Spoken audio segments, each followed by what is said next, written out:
Hey y'all, what's going on? It's BarbMeetsWorld, and we're back to discuss Married to Medicine Season 12, Episode 3, The Players Ball. But before we get into all that, y'all already know I need you guys to do a couple things for myself and my channel, which include liking the video because it helps me and my channel in terms of the algorithm. It helps me attract new subscribers such as yourselves. So go on ahead, hit the like button, and while you're at it, also subscribe to the channel if you're not a current subscriber. I would love you to become a Barb's babe. I would love to have you. So please hit that subscription button. Also, let me know your thoughts on this episode as well as my commentary in the comment section below. And share me with all of your folks near and far.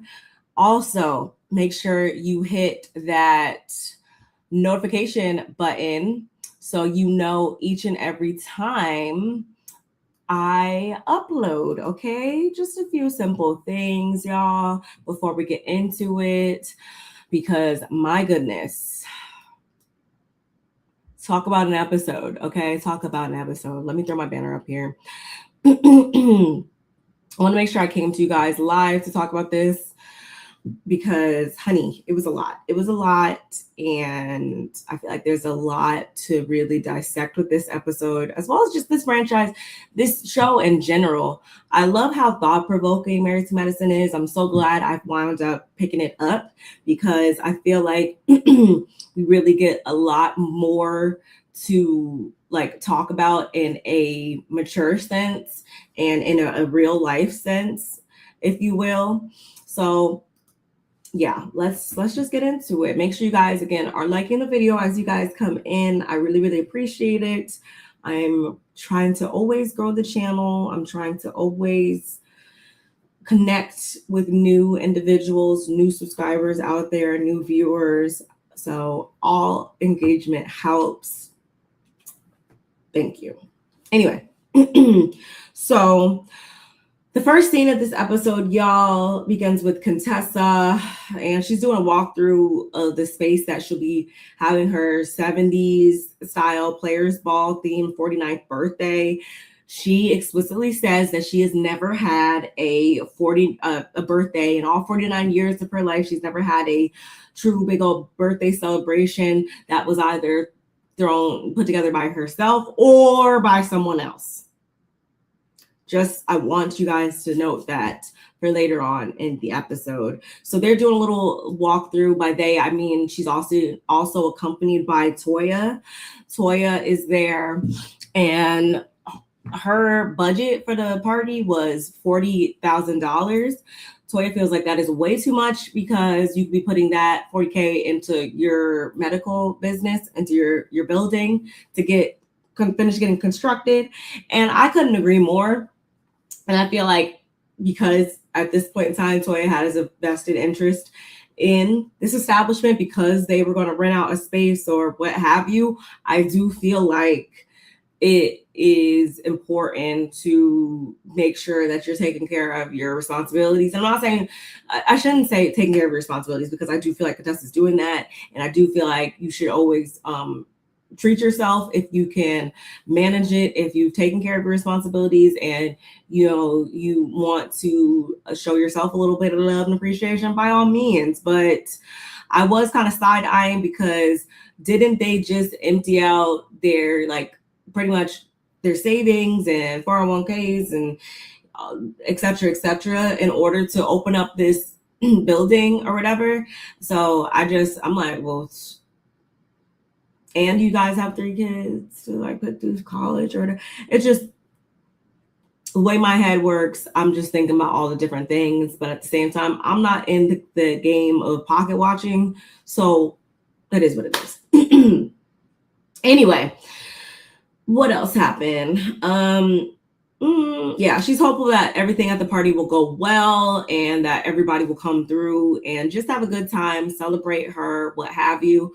Toya, of course, thinks otherwise. Again, this is a reality TV show where there are a lot of big personalities. Let's just say that. Moving right along, how are you guys feeling about Quad and King? I'm not gonna lie, I've heard a lot of people say online, like, oh, I could tell he's not into her, or there's people that have just had their third eye on him. And I understand why, just based off of, for me, it's based off of the chemistry between them mainly. I don't know. I want to see people on TV being sweet to one another or be doting on one another, especially this early on in the relationship. And it just seems like maybe that's his sense of humor, maybe that's their sense of humor, maybe that's the type of banter that they have normally between them two. But I really understand why people are kind of looking like, I don't know, something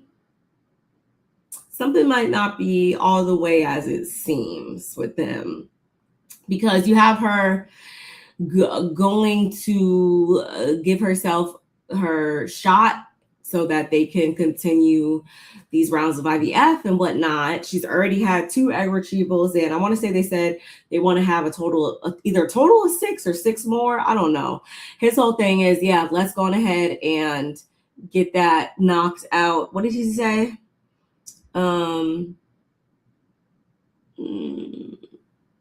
Yeah, he's like, yeah, let's just go ahead and do that number so we don't have to go through it again. I don't know. I'm like, okay. You don't sound as enthusiastic. His level of enthusiasm just doesn't match hers in regard to them expanding their family and the whole 9. It's a little weird to me. And I'm like, it's giving like, does she like you more? And if that's the case, I'm sorry, you guys can feel how you want to feel. I feel like it should be the other way around. I do. I fully do. Especially given everything that she's gone through or whatnot. Like, I definitely think that she deserves to have somebody who's not about to waste her time, who's not about to play in her face, who's not going to want to extract more from her than they are going to input into her and what she has going on. I'm just saying. So if that's the type of dude he wants to be, I think that Quad is better off going the solo dolo route with it. And that's not a jab. Let's actually stop looking at that as a negative. And I only say that because if you guys I've caught Ebony K. Williams talking a lot on Carlos's show, and she's been very vocal about how she navigated solo, or she purposely chose to be a solo parent because she wanted to deal with the bullshit. Pretty much, she didn't want to deal with somebody else and what negative things they could bring to the co-parenting relationship. And I fully support her in that. And I'm just like, especially at this age, Quad, like, I would hate to see her do so well for herself, accomplish so much, achieve such success in all these other areas of her life, just to knock herself down a peg by partnering with the wrong person who's only going to bring her hell in the end or whatever. I don't want to see her go through that. And I'm just not completely convinced on the king of it all right now. Again, we're only seeing a fraction of their lives on this reality TV show, but I'm picking up on vibes and energy and a certain chemistry that I don't too much like for her. But I'll continue to observe. We'll continue to come down here and talk about it. She gives herself the shot. He's talking about some, oh yeah, because I've been waiting my whole life I've waited his whole life to dodge this bullet. And I'm like, what bullet? What are you talking about? And she's like, it's not a bullet, it's a blessing. And he says it's a blessing in disguise. And I'm just like, it's the backhanded comments, the always wanting to make her the butt of the jokes, so to speak, negging. Like, it's a lot of like weird like things up in there like that I can see. So that's why I wanted to just check y'all's temperature on it and see how you guys feel about it. Because again, I would just hate to see her get involved in a situation that was completely avoidable.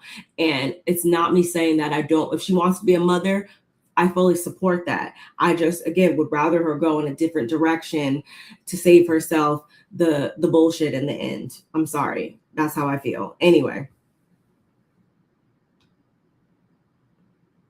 if it doesn't work, he could have got another car. Like, I don't know. It just was. Anyway, what else happened? So we also see that it is now, or the next scene, I should say, is actually Contessa's party.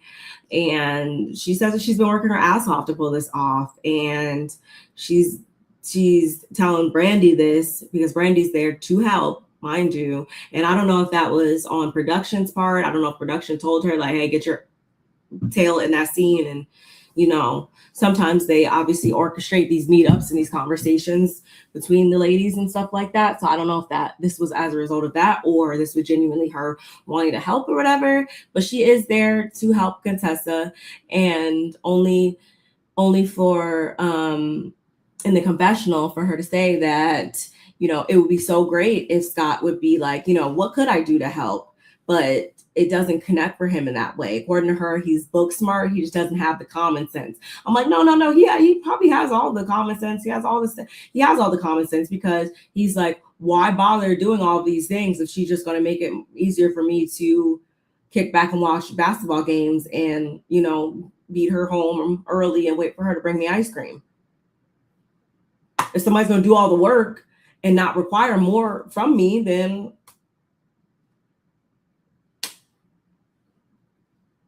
why do more, right?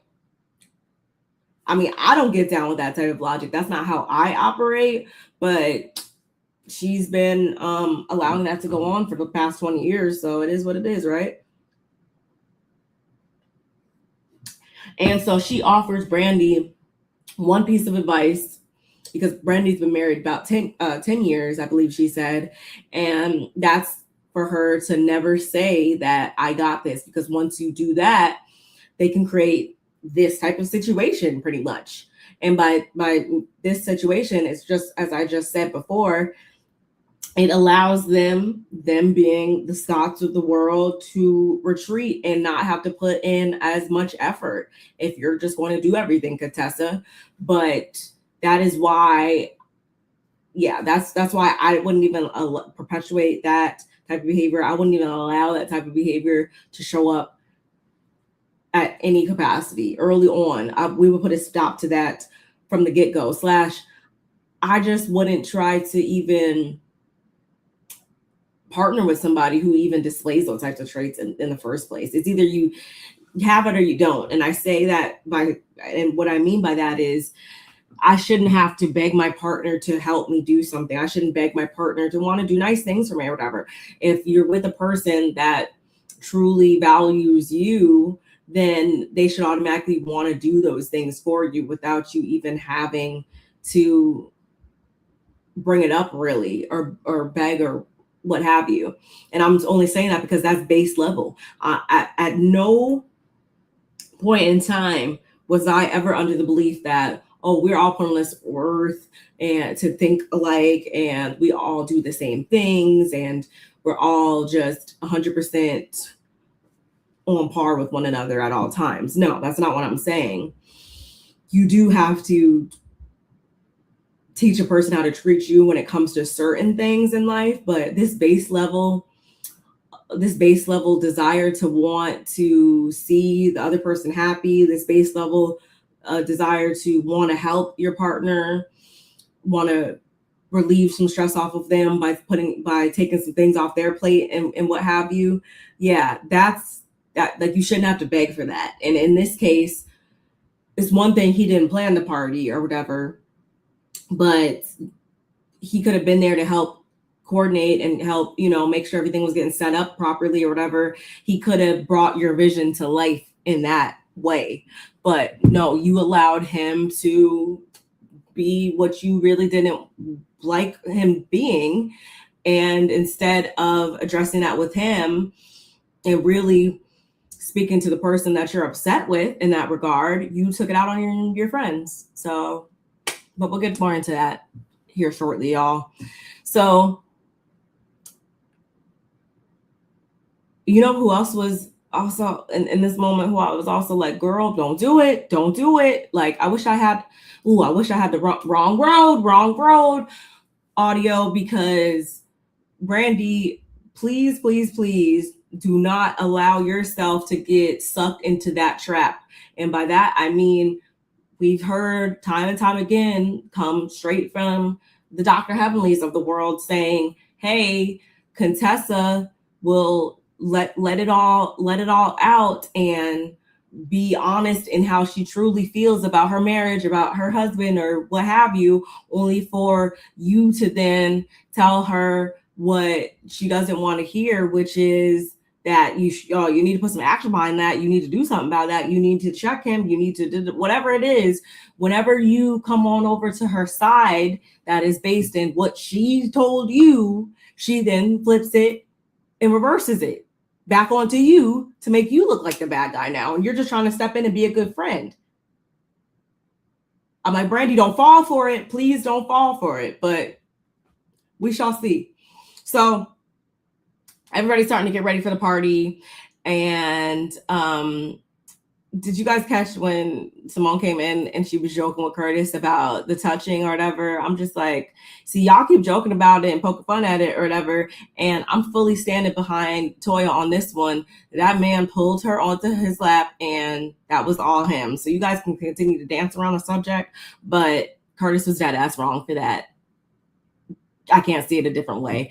Anyway, what else happened? So Simone was also making mention of how she's only spent a maximum of $5,000 on her son's graduation party. So this whole $40K budget, they're not really understanding what it was spent on. Toya's talking about she spent $75K on her wedding. And Mimi was like, girl, what year is that? That did make me laugh. I cannot even lie. But anyway, everybody was dressed real cute for the most part, I will say, with the exception of Damon. He does this every single time. And honestly, that irritates me because if it's my party or whatever, like, I feel like that's a respect thing at that point. Like, I'm requesting you show up a certain way and you're not, like, you might as well just stay at home. Honestly, you might as well just stay at home and save me the headache, to be honest, as the host. So, yeah, Contessa actually makes her debut at this point, and she comes in with her family, including Scott. And I was like, see, even that, like, he wouldn't have even been able to come in and make a grand entrance with me. Like, he gets to just reap all the rewards without any effort. Like, come on. And I'm not saying that you should be, the main force behind everything that your partner has going on. No, like, I do think it does take a bit of work on the main person's side, but Contessa did explicitly let it be known that she would have appreciated him doing something for her, only for her to backtrack later on. But again, I digress until then. So he thinks the party was excessive. According to him, like, he wouldn't have been able to execute it the way that she would have been happy with in the end. So yeah, why not try it all, right? Yeah. So why even bother? Why even lift a finger if you're not going to be happy anyway? That's a fucking cop out. And I know a cop out when I hear it. I don't care about none of that. And even if it wasn't a party, I'm like, did he do anything special for you at all? Because, like, even at the party, I was like, I don't know, maybe I was just thinking I was watching Shamia. I don't know, but I was like, can we do a big reveal? Did you get her a card? Like, there was no, like, grand gesture. And I just feel like, yes, on one hand, I hate to see the whole theatrics and people being over the top just because the cameras are there. Like, no, I do feel like, especially when it comes to gift giving, that should be a genuine thing. That's not just put on for the show. But, like, nothing? You didn't feel awkward about that? And we have Toya trying to,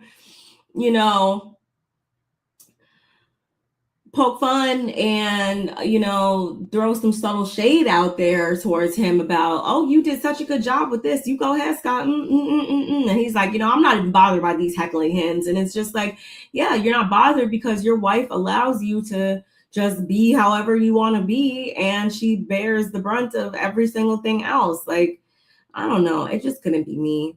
And what else? So Eugene downloads the men on him working at 5 different hospitals and how the nurses always want him to stay after the first day he's worked there. Of course, because it's not as though it's 2025 and there's a bunch of male nurses, just like there's a bunch of female nurses. Like, no, by no means is that something. Like, they gotta all be girls. Like, what are we talking about? No. And I'm glad Eugene let him know. Like, actually, no, there's a lot of male doctors, and to include a guy named Paul that Curtis actually knows. So I see what y'all trying to do there. But anyway, I really did like Contessa's looks, though. I think she looked really cute, and I feel like that's big coming from someone like me to her, because the way she be coming up through these scenes and be looking a lot of these other times, it leaves a lot to be desired, I will say. But she actually looked really nice at her party. And when Scott grabs a mic, tell me why he was like, oh yeah, before my mother passed, she told me that Contessa reminds her of Rose. And I was like, Rose Nyland? You know, Golden Girl, like Rose? Yeah, that, of course, that's what you mean, right? Wrong, y'all. He meant, or she, being his mother, meant Rose from the Titanic, because Contessa, like Rose, she gonna come back for you.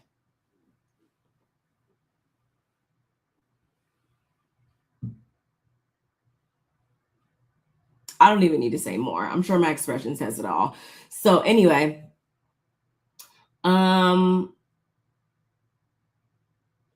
and then Contessa begins to already flip it come time to talk to the women outside or whatever. And they're just, asking her whether or not she wanted her husband to throw the party. Like, was it cool? Like, whatever. And Contessa, she tries to act as though it was all cool. This is their last year in her 40s, and she doesn't want to go into the next decade with any regrets. And that's why she chose to do it the way that she's done it. And you guys should just be trying to have fun, because this is the best party you've ever been, and yada yada yada. And she's like,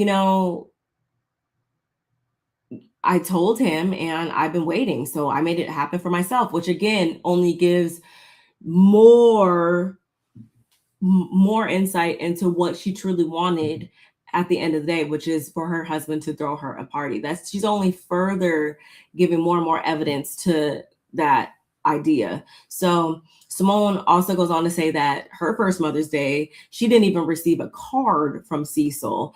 And that was, I'm not gonna say I'm gonna wait until the next scene. Anyway, I felt like that was major foreshadowing going into the next scene, especially with her having said she felt taken for granted back then, only to still be feeling like she's being taken for granted now. Some things just don't change, girl. Some things just don't change. And Connor's like, oh, I see why you're taking it up for him. You don't want that smoke at home. You got to go home to him.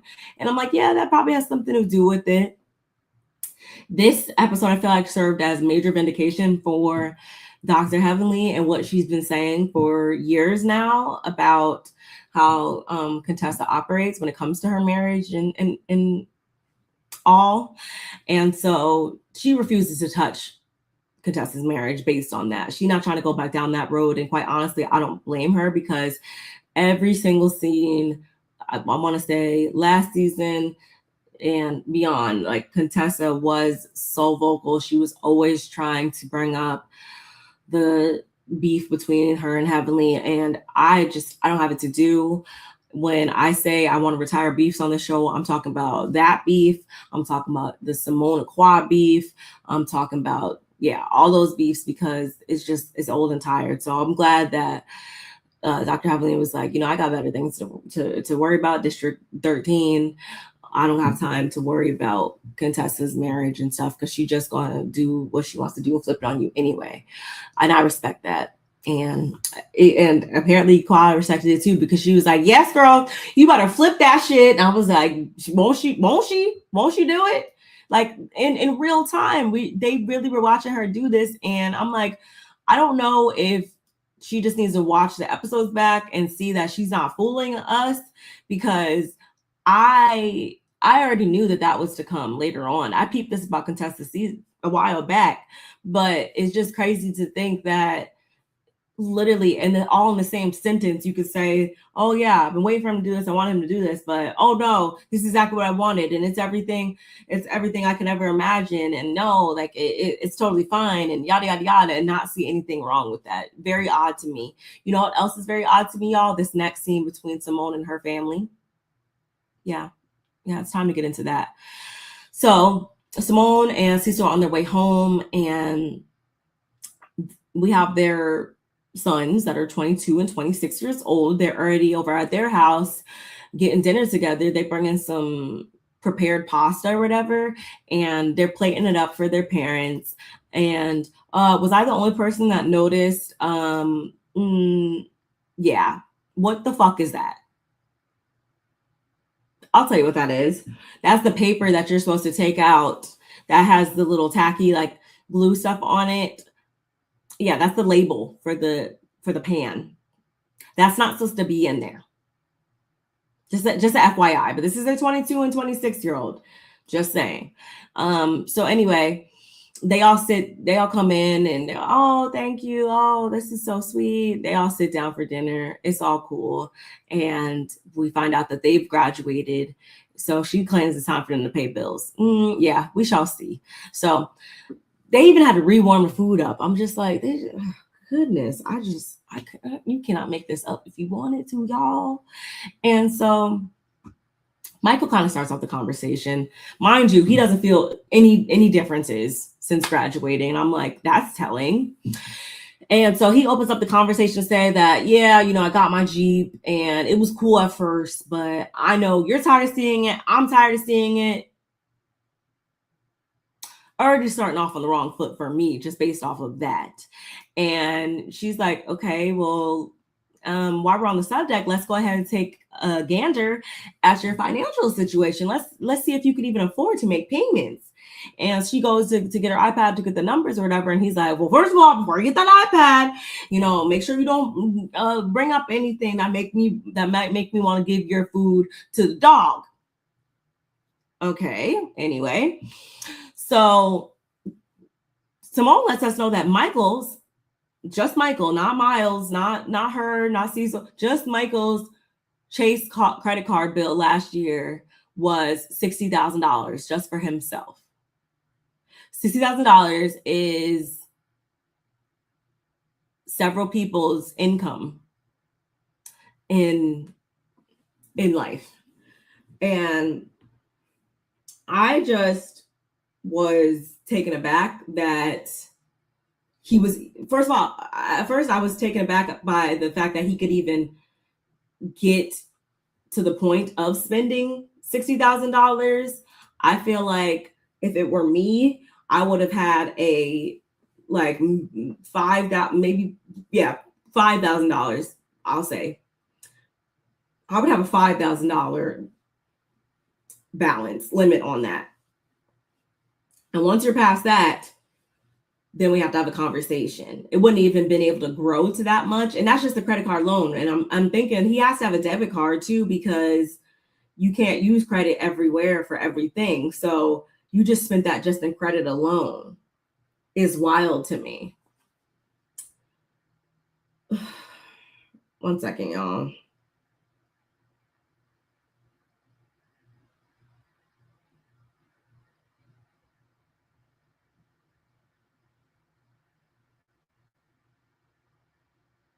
So the conversation is already going in the wrong direction, just based off of that alone. And as she continues to speak, Simone's pretty much saying like, hey, what is your plan for law school? What are you trying to do? What are you trying to do? You graduated now, you're spending all this money. Like what's the plan here? And Michael's plan is to have his mother, who makes very good money, assist him in executing his mission of going to law school. Obviously, Simone sees it differently. She doesn't feel as though she should be footing the bill for that because, mind you, she's paying for the roof over his head. She's bought him a car. She's done all of the things. She's put him through his undergrad. So no, she doesn't think that she should be paying the bill for him to go to law school. Mind you, Cecil's quiet. I want to say, was this about the time that Miles put his head down? Cecil's quiet. He's not really saying anything. And just hone in on the language too here, y'all. Michael said, I have a mother that makes pretty good money. Not a mother and father, not parents, a mother. Okay. And Simone's like, who at the table gives a fuck about like me trying to retire? Like I'm approaching the age, like I'm trying to retire, I'm trying to scale back. And I can't even do that. I'm the only one at the table with a doctorate degree. And last time I checked, I financed it through loans and scholarships. And Michael's like, oh yeah, because, well, your mom wasn't able to do the things for you that you're able to do for us. Like, what about all the rich white kids whose parents pay for everything?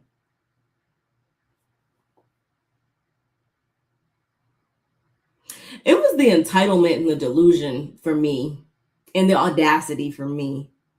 And I feel like Simone was trying to keep it together. I feel like Simone was trying not to take it there, but I feel like not only was he testing her, he was completely over the line. And everybody wants to talk about how, and mind you, y'all, Simone is not my favorite character. She's not, like I said before, but I fully was behind her and how she felt about this. That's got to be tiring as fuck to be raising 3 grown men.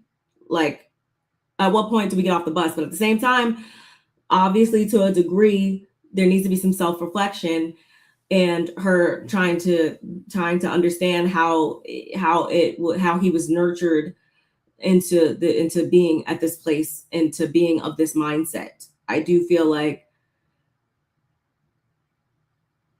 if I'm being 100% honest, I feel like it's honestly just him slash them, because what the fuck Miles over here doing too? He's quiet, but like truly, what is he also doing over there? And he's also, or Michael is just sitting there, honestly, probably just emulating what his father's doing, which is allowing Simone to be the breadwinner, which is whatever. Everybody has their own respective careers. Everybody has their own respective career aspirations. And I'm not saying that dynamic doesn't work. Like, I've seen plenty of stay-at-home dads and the roles be swapped as far as the traditional familial hierarchy makeup, whatever. But like, he's not doing anything, I feel like. And I say that because Simone, even in this scene, was starting to get very vocal about, like, you don't back me on anything. Not only are you not helping finance this shit, because again, he said my mother, you're also not even backing me when it comes to being united front on how we're going to handle these matters, which only then allows the boys, I'm not gonna say men, the boys, to think that shit is cute and that shit is okay. And I don't feel like that should be the case.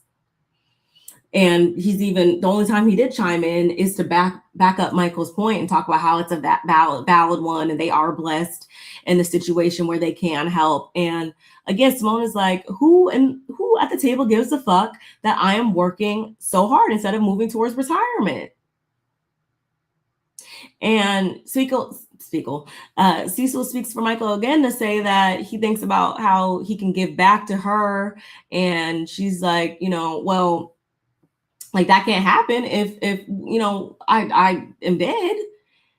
Like, they just were completely oblivious and completely there was just not any consideration, I feel like, from anybody for her and how she feels and what she's been bearing in this family for so many years.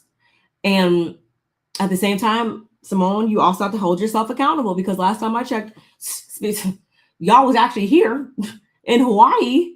Like, the other day for the holiday or whatever, and she brought she brought them two and their girlfriends out here. So, and I guess it's a good time. I'll go ahead and just play this clip too right now, since we're on the subject, which if you guys watched the episode, you probably already seen this clip. Ooh. Like, and this is what I've talked about with my mom, guys. This is what I talked about with my mom. Everyone's argued or had a disagreement with their mother. One, what our disagreement about is to be different because that's going to pertain to our family. One. Two, we happen to be on a reality TV show for you all to watch and feel obligated to give your opinion. And we had a real moment on national TV. And that was a genuine, and something me and my mom talked about. After that moment, me and my mom probably didn't talk for 2 weeks, 3 weeks. That was a genuine argument that we had that we hadn't had before. And it happens. That's life. That's our family. I love my mom. We were just in New York having a blast. That me and her, we were just in New York having a blast. So and we got, so everybody say what up to Miles. Miles kind of ducked in there in a heated, hot moment. What up, baby? Get you some love, Miles. Miles, get you some love, boy. I'll just like say the comment. I don't speak. Well, they were in the middle of something, but that had nothing to do with me. But love you. Guys, Miles is funny, y'all. Miles is funny. As the longer we on the show, the more y'all gonna see it. That's a funny guy, bro, and he's involved in the family just like we're all involved in the family. We're 4 peas in a pod. Like, that's how it works. We all have our relationships with each other, and it makes our family go. So what y'all see, it don't matter, bro. We know what we got going on. Law school, we gonna get it figured out. In case y'all are wondering, I don't drive a Jeep anymore. I drive a Tesla. So bow. Don't do that. No, see, now you done stirred up some shit. Now. Don't do that. My bad. Now but we good though. That's the moral. That's the moral. We are good, and we are a passionate family. So when y'all see us rah-rah go back and forth, those two people on my we rah-rah. We've been rah-rah for your entire life. We gonna be rah-rah. We that rah-rah family. And that's what it is. On my screen, she's above me and he's on the right. They're passionate people, so they go back and forth, but they're strong-willed and they're smart. So that's why the back and forth gets animated. It gets a lot. But we good, bro. That's it. Boundaries, y'all. Boundaries. This all comes down to boundaries and why you need to have boundaries set and to stick to them. And both individuals need to do that. There's nothing wrong with her, being a breadwinner or whatever, if that works for them. But they do need to be on the same page about how to handle these types of things, and also not lower those boundaries and allow for their sons to not live up to maturity. And by that, I mean, we can even recall, this is a long time coming. Just last season, it was over their house cleaning up for them. They're just not living up to where they should be at. I feel like at this point in life, I don't feel bad in saying that. And I'm saying that knowing that we all have, again, different paths we're going to take in life, different ways that we want to go about how we want to live our lives, and everybody matures at different points in time and all that nonsense. Yes. With all that being considered, no, they are not at where they should be, because at some point you have to understand that you have to finance your own life.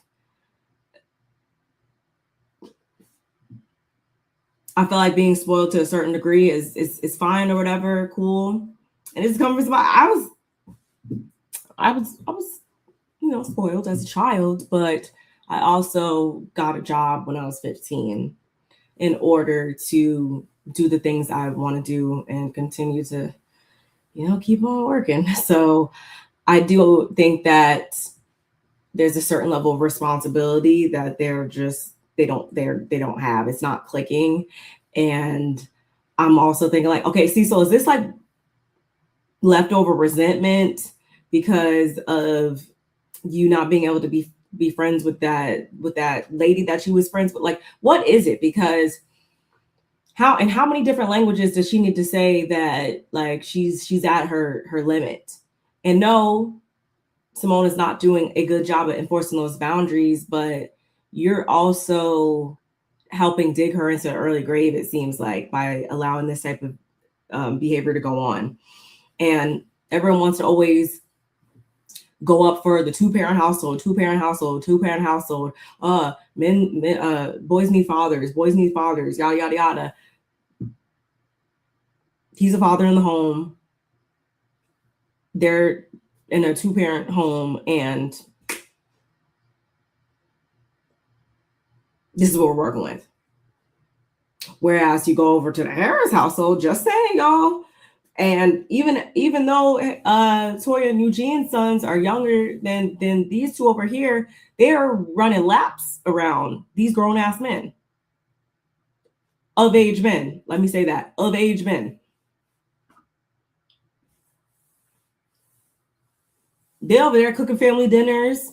Wasn't Eugene wasn't the younger one at Avery like trying to open up a fragrance business or whatever a couple seasons back or whatever? Like they already have a certain level of maturity and mindset, I feel like, about themselves over there. And I don't believe that Eugene would have ever let this type of behavior go off unchecked.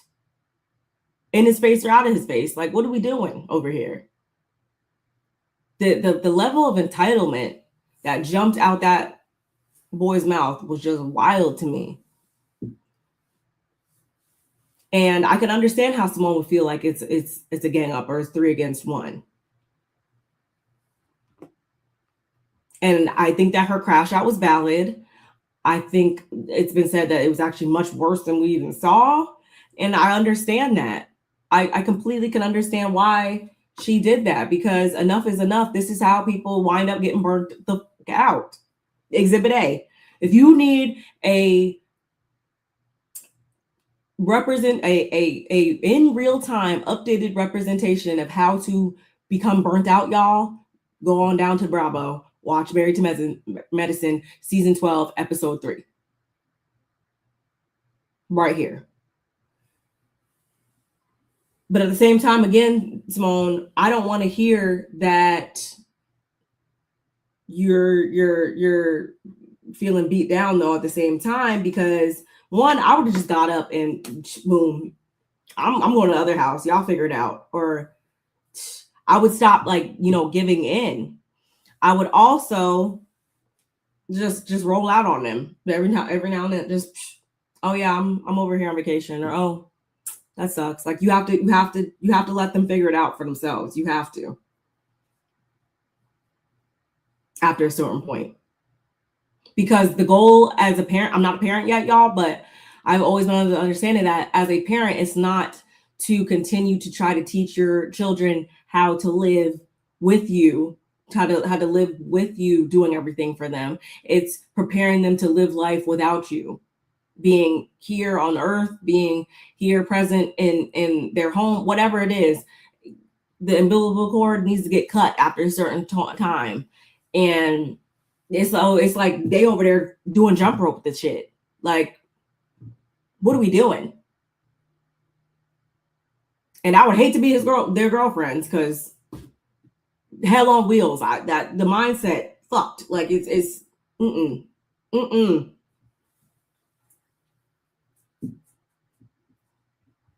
What else? Do I have anything else to say about that? Yeah, he still wound up getting a Tesla. Mindset clearly hasn't changed. It gave very much nan any boo boo. I got what I wanted in anyway. This is just how we get down, and it is what it is. Like, ooh, nasty.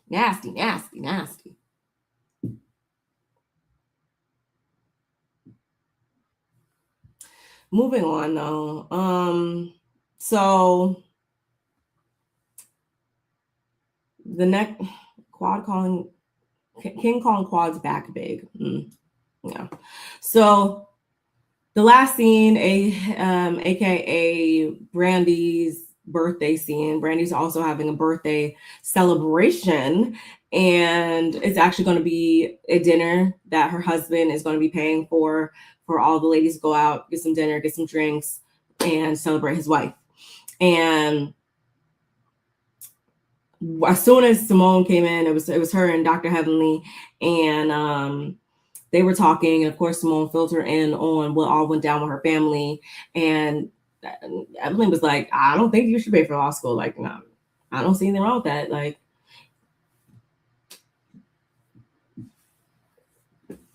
and I mean, I agree. You better join the military. That's what I did. That's what I did, and that's how I was able to avoid student loans. Like, you gotta figure it out after a certain point. I don't know what to tell. I don't know. But she was in full support of how Simone feels. So the main things about this entire, I don't even want to get into every little line here, y'all, because it's already really way longer than I want it to be. But the main takeaways from this birthday dinner was, Contessa, your displaced anger was disgusting to watch, especially because Brandi was there helping you prepare for your party or whatever. You're just mad at your husband, but you're trying to take it out on her. Who said that this was supposed to be a party? Like, no, she was just grateful that it's the effort that counts. And Brandi's better than me. She played it really cute. And because if it was me, I would tell Contessa, yeah, you can get the fuck up out of here, leave the plate, and have a good day. She wouldn't have been able to play in my face like that.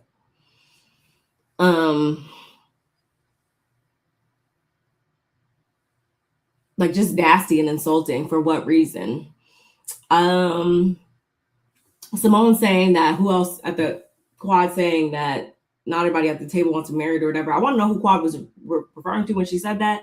And I completely understand, based on the previous scene, why Simone is saying like she don't want to be married. I truly believe like they should have just probably went their separate ways on that reunion back however many seasons ago that was, when they allowed everybody else to convince them to stay together.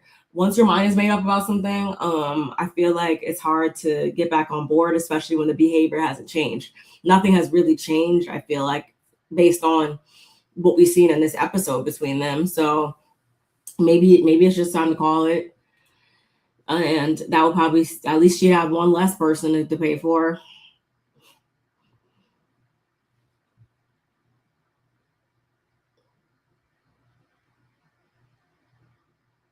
I don't know. I want Angel to get, like, I want to see more scenes with Angel. I do. Super excited for her to come on the show. Want her to give a little bit more. And again, I understand why Dr. Heavenly was like, I'm saying I'm out of this. I don't want no parts of this, because Contessa is always going to try to flip it and turn it back on the other person. I hope Brandi adopts that logic. I hope she adopts that mindset, because it'll avoid her a lot of, I'm like, does Contessa do this on purpose? Like, I don't know what it is, but it's just, it's really weird to see it happening when we see it. But nonetheless, that was mainly it though, y'all. Looking at my notes, I don't think I really have anything else to hit on. We watched that little clip with, shout out to No Chaser TV with the Whitmores. And yeah, I think that's it. Y'all, please let me know what you think of the episode, what you think of my commentary. And yeah, I will see you in the next one. Don't forget to like, comment, subscribe, share. Bye.